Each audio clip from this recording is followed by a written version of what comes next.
Hey gang, Kevin here, Life22. And I wanted to um, start this beautiful, beautiful morning. Actually, I still don't know if it's a beautiful morning outside. I'm sure Dario is going to post in the comments that I'm incorrect again. It's 40 degrees out, bro. Anyways, um,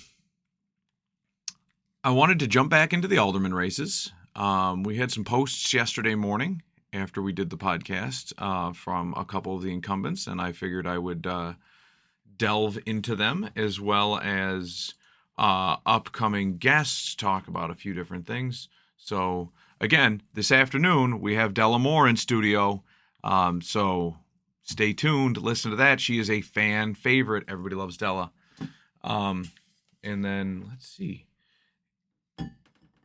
We're going to be putting together a special. I'm trying to figure out how I want to lay this out, but I would like to do I want to do a financial or an investment section, probably a separate playlist on the show.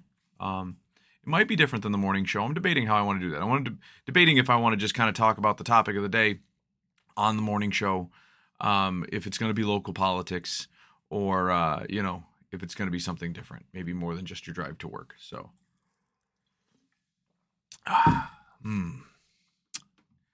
Let's see here. So, and I know there's been a lot of contention lately. Let's see here. So, I know there's also an issue coming up at the Common Council tonight. I believe there is going to be a group of protesters coming in about the Allegheny River, which we're building a special on that as well. It'll probably be like a multi-part series in the morning show. It may even take up a whole morning show to get through a large portion of it. Just finiting the facts and stuff. The things that people aren't telling you. A lot of people are rooting this in emotion, and they're not rooting it in like actual facts and knowledge. And the one concern is that, facts don't care about your feelings, to quote the great Ben Shapiro. Because that's the issue. I mean, a lot of big issues are that people are coming out of left field. They're, I feel this way. Well, guess what? You know what? Like, I don't know, from a young age, I was always told that, like, yes, you have emotions. You should kind of embrace them when, like, you have the birth of a child or in love with somebody and you get married, things like that. Those are important. But, like, to let them rule your life, like, almost 95% of the world is run by emotion, which it shouldn't be. That's like what they always, you know what I mean? Like, even founding fathers reference that. Like, you have to be rational, you have to be logical, which is not an emotional portion of the brain. And there's a book I recommend to a lot of people that don't understand emotional intelligence. You have to understand that it exists so you can control it, because essentially, like, it is a very irrational portion of your brain. It does not deal in logic. It is the lizard brain, as some people like to refer to it as. There's a book called Emotional Intelligence, and I will find a link to that book on Audible, and I will put it in the comments below, or not the comments, but the description, just because I know a lot of my listeners are about self-betterment and educating yourself. So I recommend you get educated on that, because, letting emotions rule your life, which is what 95% of Americans do, which is one of the biggest issues, right? Like, oh my God, they're doing this. We got to go freak out. And that's why everybody's so divisive, is because we become a less educated society. We let our emotions rule everything. And then we like, exaggerate and get like ramped up on different things. And like, listen, like, yeah, I'm guilty of it too, right? No human's perfect, but like, I get ramped up on things, but like, you can't like make every decision from an emotional standpoint. And like, you have to understand that, like, emotions are not working for you. They're working for your lizard brain. Like, they want to make sure that you survive. But like with social media, like, it doesn't know what to do. So it just lets you just freak out how you will. And that's not a perfect way to survive in this world, is to go lizard brain on the internet. I mean, you can go TikTok viral, probably lose your job and all this other stuff, so. Oh boy. So we have incumbent Alderman Vernon Robinson Jr. So yesterday morning, so he wrote a post, taxes, who wants to pay them? I don't know, but the reality is we must pay them in some form, right? Our property taxes play an important role in serving for the services you receive from the city. But my taxes went up for the past fill in the blank years. Well, not exactly. And then so he goes into an excerpt here, and this is what I've been telling some of the aldermen and the council president, that one of the big issues is you're going to have to raise taxes. You're going to have to raise. I don't want to see taxes get raised, but you're going to have to. It's inevitable. You can, and if you do raise taxes, you're stepping on the third rail of politics, and you really don't need to. So, and well, you do need to. Somebody needs to. It's just most people don't. Most people won't. And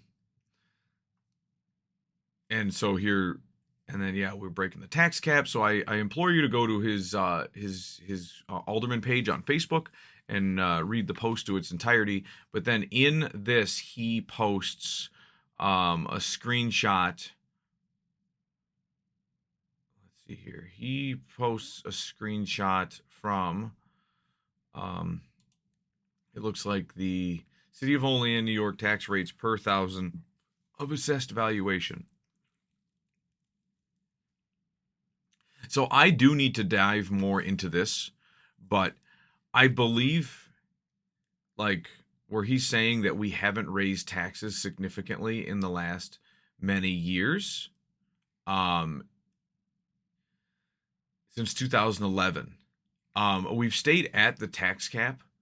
The downside was, I don't believe a tax cap existed too far after the 2000s. I'd have to find out when the tax cap was implemented by New York State and for most of you who don't know what the tax cap is, the state incentivizes local municipalities to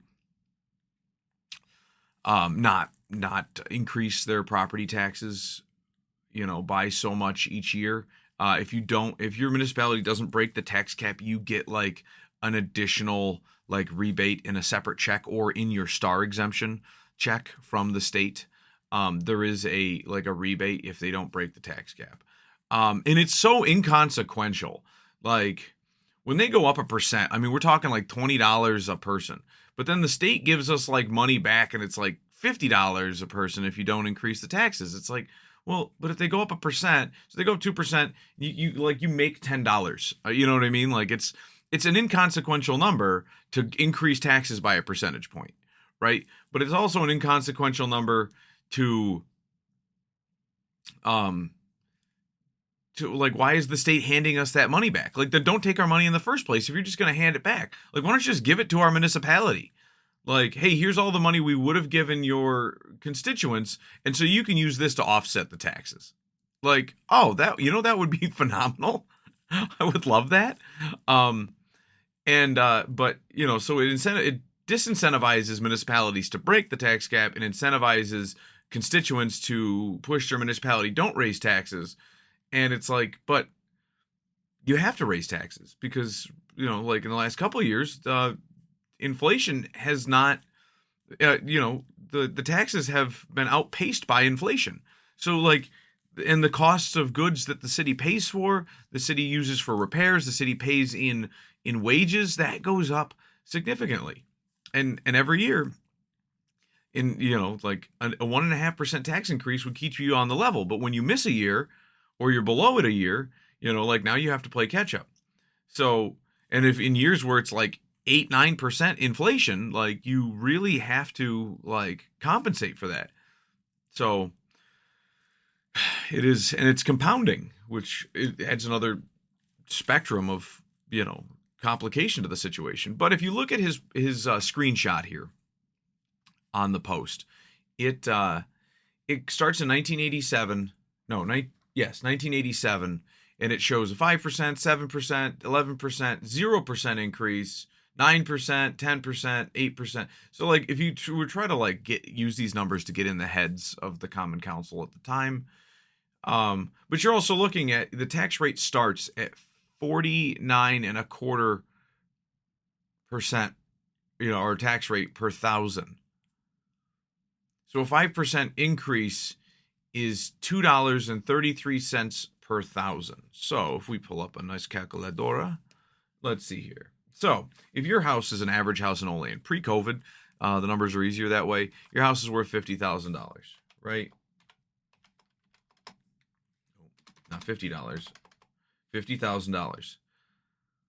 And then, so if you're paying taxes at 49 and a quarter per thousand, right? So times, let's see here, 49.25 per thousand is 50,000. And then we want to divide it by 1,000 to give us the number. So it's 50,000s, right? So you're paying $24.62.50 per thousand in 1987, right?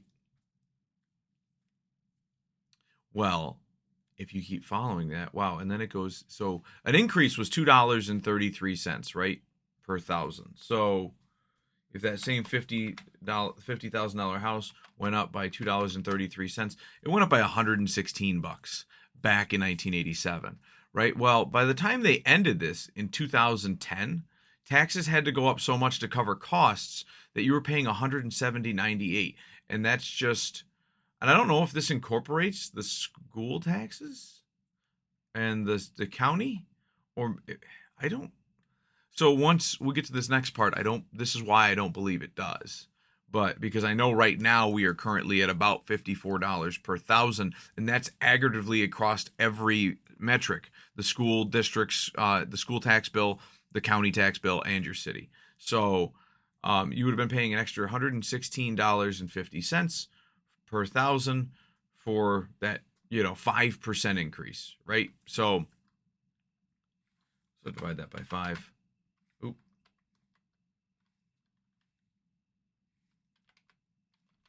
Oh, because it was also based on the percentage, right? So, okay. So yeah, so in 2012, let's say 2020, there was a 1% tax increase. It was 15 cents, right? So $2.33 per, times 1,000. Wait a minute. No, times 50. What am I? Jesus, Kevin, what are you doing this morning? Times 50 is $116 divided by 5 was $23.30 per percent of what the tax rate was. So a percentage increase, right, in 1987 to 1988, the year I was born, if any of you gave a shit. So percentage increase. So if your house is worth $50,000 and you had a 1% increase in 2020, it was 15 cents. So 15 times 15 cents was $7.50 for a 1% increase. So if you broke the tax cap and you went 3%, we're going to multiply that number by 3, you're $22.50, and the state wouldn't give you a check for 50. Which is dumb, because you'd be like, why wouldn't the state just give us the money? If you're taking it out of our income taxes, just give it back to us, the county, the city. Like, it's stupid. Anyways, but in 2010 to 2011, there was, and this is a point that I have to, that is like very real in what Vernon posted here. And I think he was using this chart to convey like how tax increases were huge, prior to 2011, because I mean, there was 2007 to 2008, like a 19% tax increase. Looks like the highest one of all the years. And then it was 14 before it and 11 after it and dropped to 5. And then there was a negative 92% tax increase, which means it's a tax decrease of 92%. In 2010 to 2011 budget year.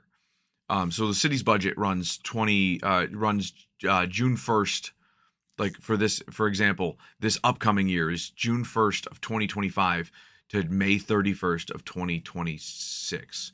So it's not even mid-year, right? Because everyone thinks, oh, June's the middle of the year. Like, no, technically July 1st is the beginning of the second half of the year. So a true budgetary year would be July 1st to right? Or am I off on that? I might be off on that. No, all right, never mind. They're right. It's too early in the morning for Kevin.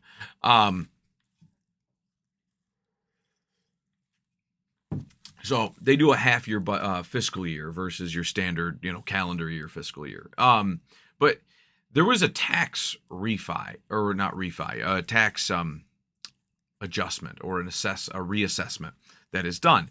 And so what they do is they say, okay, well, what is your fair market value of your house? So there's all these houses that were undervalued until 2011 when they did, 2010, 2011 when they did a tax, a refi or a reeval. And so that reeval actually took a house that maybe, like, my grandparents were probably stuck in the middle of that. I mean, my grandfather died in 2009. They didn't sell the house until about 2010. Maybe he died in 2007. No, I was in Texas when he died. 2009, February 2009. They probably sold the house in 2010. So right about that time, they probably did a reeval. But my grandfather was paying taxes on, he bought the house with the lot next to it on over by Irving Street, Irving Parkway, Irving Street.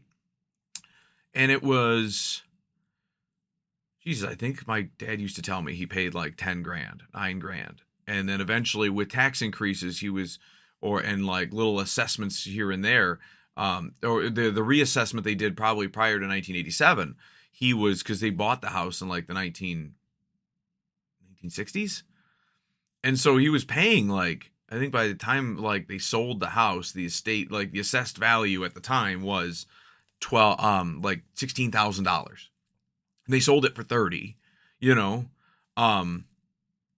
but it was one of those so if you have a lot of houses that are not been reevaluated since the 60s, and maybe they did a reeval in 1987, and that's why this goes back that far, or maybe this is the furthest back they went with electronic. But if they didn't do a 1987 and they're the assessed value of my grandfather's property was $16,000. All right, well, so a tax increase on a $16,000 house in 1987 times 2.33, if that was the average house, which I would say it was slightly below average because it was like a it was a 3-bedroom home. It wasn't the average, it wasn't the nicest, but it probably was the average. That wasn't an apartment or a duplex, but that was a $37 tax increase. And I'm sure he griped about it. That's like 3 cases of beer back in 1987. 5 cases of beer. You could have bought a keg for $37.28. Actually, Jesus, you could probably bought 2 kegs back then.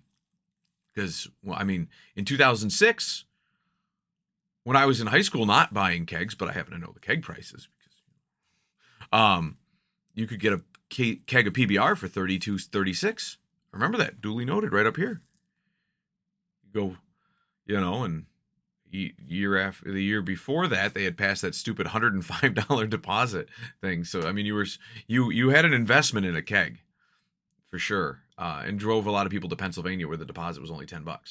So, but then people kept scrapping the keg because they were only $10. You could scrap a keg of stainless steel and get $50 back as long as you blew a bullet hole in it and it was good to go. So, so they had to raise it to 30, and then work with the scrap yards to not accept them, and scrap values drop, so you weren't getting more than 30 for them anyway. So why would you even bother? Just bring it back to the beer store, get your money back.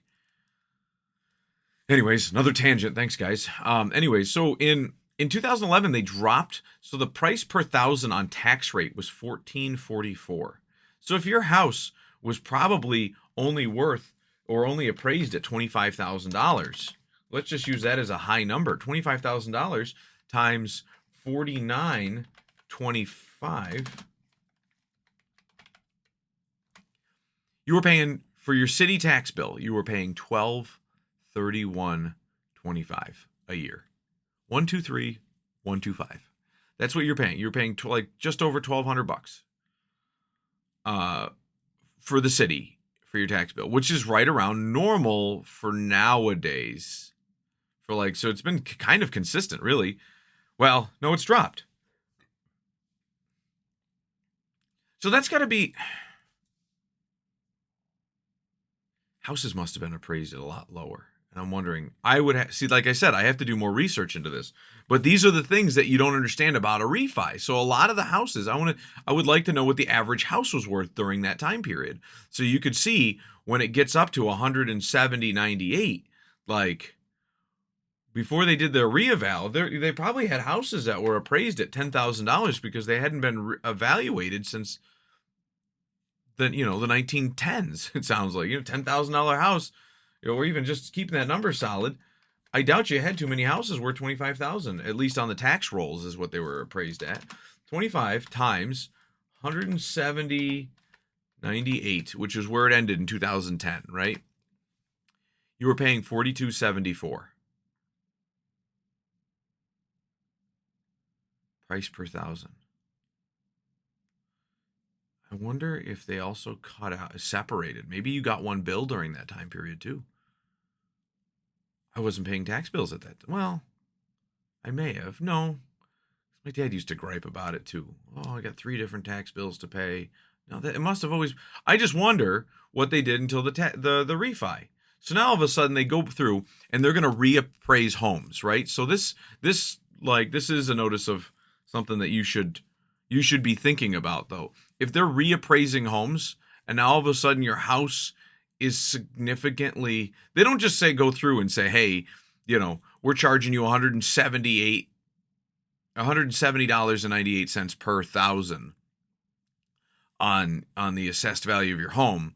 And then they go through and raise the houses. So now all of a sudden your house that was worth $25,000 is now worth $100,000, right? That is an issue. It is now worth $100,000.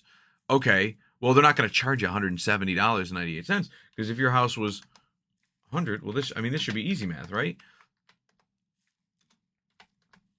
Move the decimal place over 2, right? You're paying $17,000 a year for your $100,000 house. Well, that's ridiculous.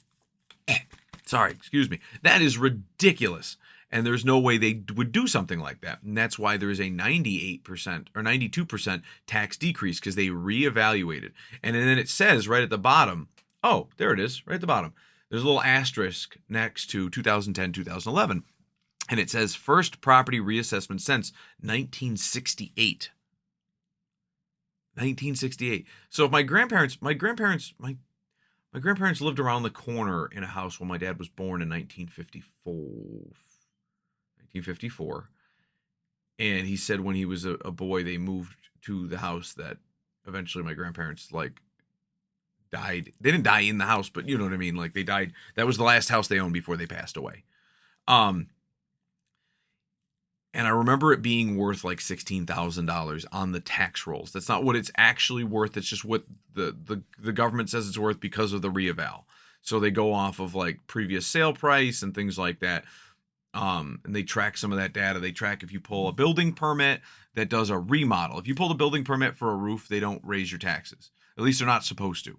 For the simple fact that your house, like if you paint your house, like your house is supposed to be painted every 5 years. The condition of your house is supposed to be they're taxing you based on the value, and that value is at your house being at 100%. That means brand new roof, siding is just freshly painted or freshly sided, foundation's in good repair, like there's no major issues.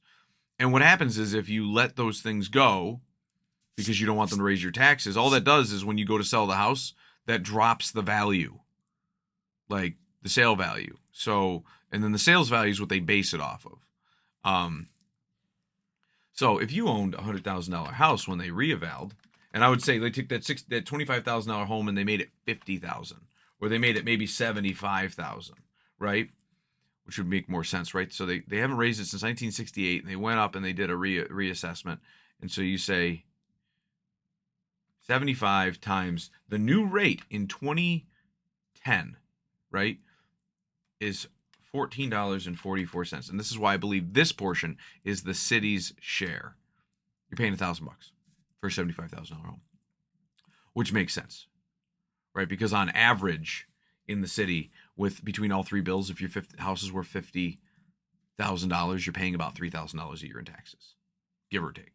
So if you have a $100,000 home, it's $6,000 a year, and that's across all 3 bills, right? So, yeah, you're paying $1,000 a year to your city for your taxes. Which, to Vernon's point in the post, you're getting a phenomenal deal out of that. I mean, people are like, "Oh, I'm paying taxes." Like, you're getting a phenomenal deal because you're getting police, you're getting fire, you're getting roads, and you can gripe about the condition of all of them, right? Like, well, the police aren't the best, or the fire department isn't the greatest, or, or the roads have potholes. Like, you can always find something to nitpick. But I think what you get for $1,000.83 in 2010, or even $17.77 times 75 for $1,300, like $300 more a year in a 15-year span. And that's inflation, so that's not the city's fault that they pay more money, that you have to pay more money to the share to contribute. And that was with a 6%. Oh, that's with the projected 6% tax increase. So they broke the tax cap. It was 2021, it was 1%. 2022 to 23, it was 3%, 4%, 5%, and now projected at 6%, which they'll probably settle at 3 to 4%. But I think, like, you can poke holes in anything that you want at the city government level. You can say that you don't like this, you don't like that, there's too many potholes, whatever. You're getting all those things. You're getting a rec center, you're getting an ice skating rink, you're getting a stadium, you get youth basketball, you get a wading pool, you have parks, you have playground equipment. You get all these little benefits besides the big ones, which I'm in favor of, like, wholeheartedly, which is your level roads, your protection from crackheads and people breaking into your home, and then obviously if my neighbor's house burns down, like, get over here, put it out. I want my house going up like a candle. Like, it's you're getting all that for $1,300 a year for your $75,000 home. Like, insurance is about that.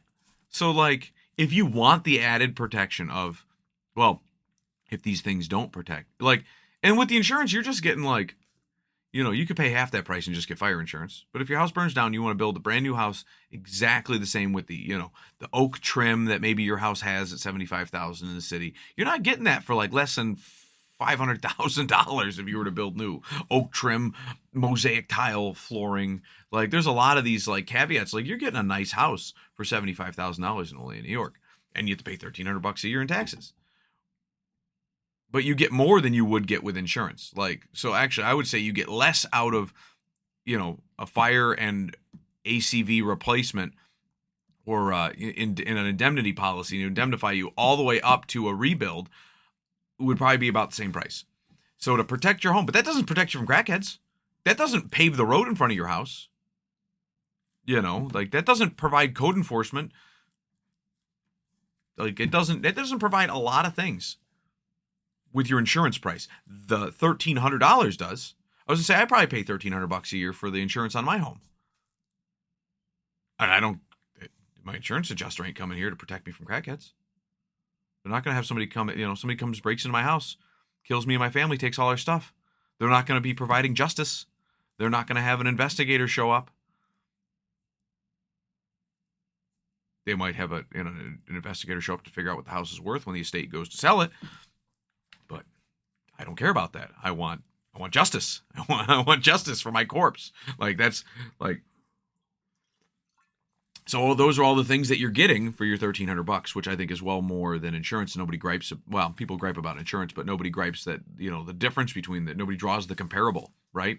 So I would have to do more research into, like, what were the average homes during that time period. These are the things that I would be asking. So we've already done 30 minutes on just Vernon's post here, but I think that it's good that he brought it up. I think that he is touching the third rail of politics a little bit. But given that he's an incumbent without, I don't believe, in an uncontested race, I think that he'd probably be the one that, and if you're doing what's right, man, you got to raise taxes. I also think they need to curb spending on certain things. I think that they need to budget more money for things that they already own, that need maintenance, that need continued TLC, things that they own, like there's different structures that need roofs, things that you need to be planning for, that, like, they should be building the general fund. I think that, if you curb spending I think they either passed or they're going to pass a rule that I've been talking about for a while. Well, since the city's shortfall this year, I've been saying you need to just always anticipate 75% of sales tax, and any money, the other 25%, like let's say you match next year with 0% increase, that 25% can roll right to the general fund. Just every year. Don't prepare to spend it because you have a deficit. You don't have a deficit, but you have a very low fund balance. You're supposed to have like 15% of the fund balance in there. And I believe it was supposed to be like 24 to 28, 2.4 to 2.8 million dollars in there, and we're under one. And I know the state owes money and stuff like that, but it's like, man, like build it. 25% of your sales tax getting dumped in there for a couple of years, and then after that you can allocate money from the general fund after you've regained your savings, to comfortably cover, because your general fund isn't your it's not like a savings account, right? It's actually working capital. It's not in one, like they call it an account, but that's just an accounting term, right? It's not like in a bank account, like not touched, this 2.6, like it is money used to pay vendors that, for toilet paper, for mop buckets, cleaning solutions. It is money to cover the 100 line item contractual labor. So like the W-2 employees of the city. It's used to cover retirement fund contributions, medical insurance contributions, insurance on properties the city owns. It's the working capital that does all that. So like when you're in between years and you haven't billed for property taxes this year, you haven't gotten your quarterly sales tax in, like you need money in the bank to cover that. Yeah, at the end of the year you might be net positive. Some years you're net negative. But like you need to be, on the whole, you need to be keeping a healthy fund balance in there, because 15% of your annual budget in just the general fund savings portion of that account allows you to always maintain a minimal working capital balance. And that's the purpose of it. You start dropping down to 5% or lower, like you're overdrafting the bank account to cover payroll, like that. And that doesn't bode well. So, but I'm glad that he pointed this out. So another post was from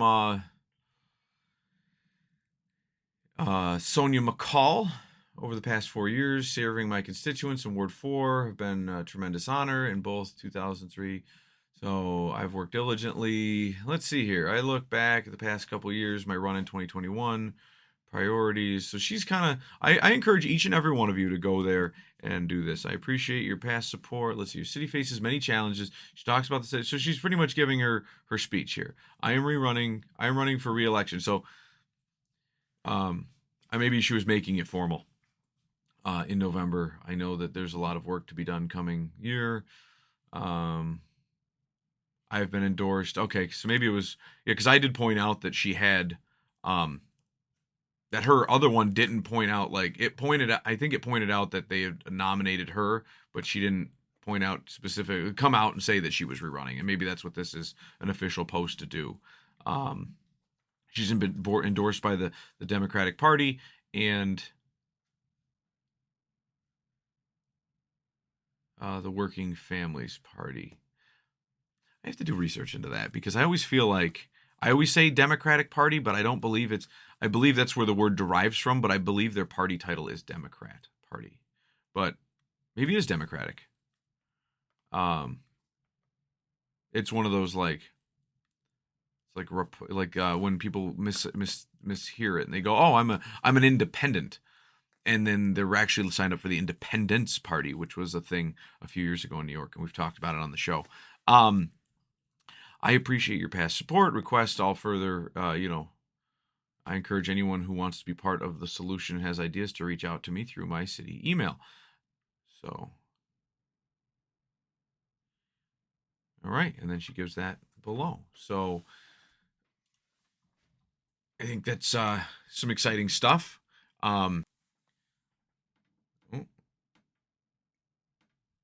All right, let's see. And I know there was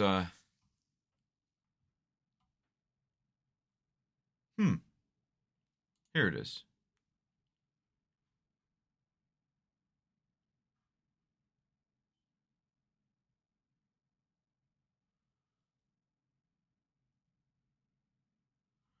All right. So, and I know, a few other people have come out of the woodwork in Ward 2 for Alderman. I haven't I've seen in the comments people saying that there's somebody else running and that they're a great candidate, and I haven't seen a Facebook page pop up yet. It was kind of like there was the third candidate for mayor or fifth candidate for mayor or something like that that popped up. Like I have a feeling that the fourth candidate for mayor is going to drop out. There was there's the incumbent Bill Aleo. There is Amy Sherburne, and then there's Jared Eisman. On the Republican side, Amy Sherburne has been cross-endorsed by the Dems. So for those of you who are not following, this is the quick rundown. And then there was Bob Buchanan had announced, and then quickly, I believe, was dispatched by his wife, who told him not to run. She didn't think it would be a good idea. So I believe he is settling in this march for marriage with the opine of his wife and not running. So Ward 2, I've heard, and so, but there was another grumbling of some other guy on the 14760 group or the Only in Politics group or something. One of those Facebook groups, somebody had posted so-and-so is going to run, and then there was a lot of contention, which it is what it is. Let's see here. So Joe Carey's still running. I think that he'd be a good candidate. I'm excited to have him on the show. If the other candidates are running, they need to get their petitions out there. They need to make they need to make a Facebook page. They need to do, get at least get their name out there. Because if I don't know you're running, man, like then you probably ain't running. That's usually. But I also encourage you to reach out to me to let me know that you're running, so we can schedule a time for you to get on the show. We'll be sending out invitations to all the upcoming candidates in the next coming days, so that we can start getting a schedule together. So Joe Carey, Ward 2, Sonia McCall, Ward 4. I believe somebody did mention there was a Ward 4 alderman that was going to be contesting Sonia, but I could be mistaken, because a lot of times it is, like I said, Facebook, it is Facebook like nonsense too, so. Sonia McCall, Democratic candidate.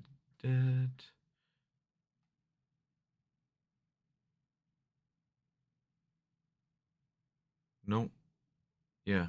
Other cities and municipalities. No. I nothing that popped up on my quick Facebook search.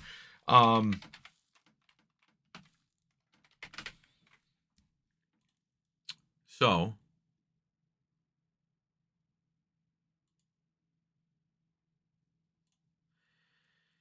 but yes, so and then Ward 6 is Vernon Robinson Jr. and Ward 7 is Dave Anastasia, which there hasn't been really many people coming forward out of the woodwork to run for any of these. So like I heard that there were grumblings of people maybe running, but I'm not getting too much. So and then obviously we talked about school boards yesterday. We have Delamore coming on the show. We have an expose I'd like to do on tiny homes.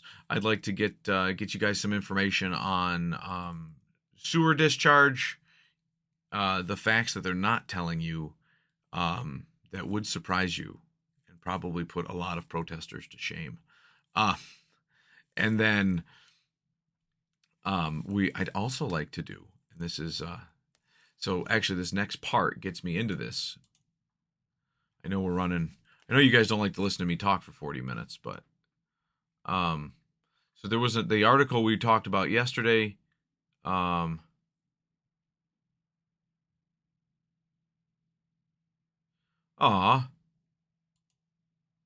think he removed it. What a butthead.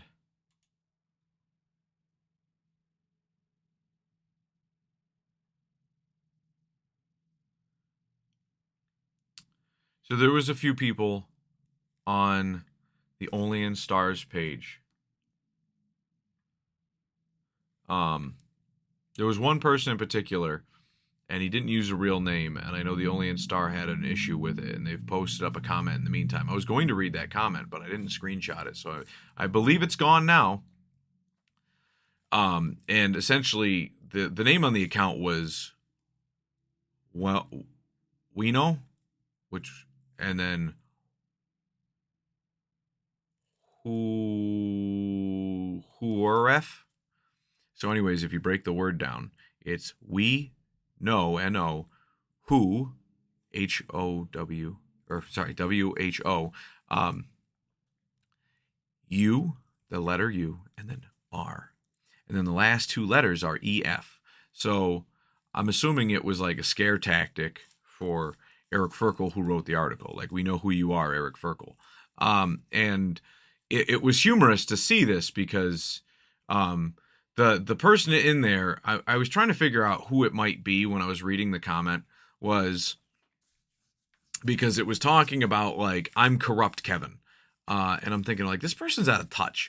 And, like, he got a job with the city because blah, blah, blah. Like, no, listen, I got a job with the city because there was an opening.